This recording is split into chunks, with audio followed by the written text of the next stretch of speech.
Hello friends, if you're looking to grow your presence on YouTube, you're in the right place. While views are important, there's a key metric that truly matters: watch time. Today, we're diving into what YouTube watch time is, how you can check it, and some simple strategies to boost it. So, what exactly is YouTube watch time? In essence, it refers to the total amount of time viewers spend watching your videos. The longer people stay engaged with your content, the better it is for your channel. YouTube's algorithm favors videos with higher watch time, which can lead to more visibility and, ultimately, more subscribers. Think of it as a way to measure how captivating your content is. If viewers are sticking around, it's a sign that you're doing something right. Now, how can you check your watch time? It's quite straightforward.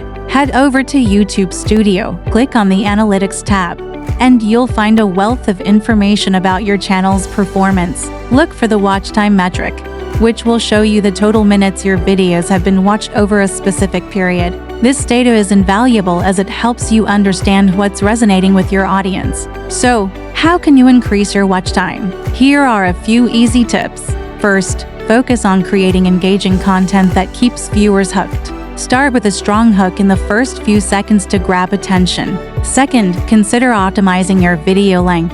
While longer videos can lead to more watch time, ensure that every minute adds value. Lastly, encourage viewers to watch more by creating playlists or suggesting related videos at the end of your content. Remember, growing your watch time is a journey, and every step counts. Thank you for joining me today. If you found this information helpful, don't forget to like, share, and subscribe for more tips on enhancing your YouTube experience. Happy creating!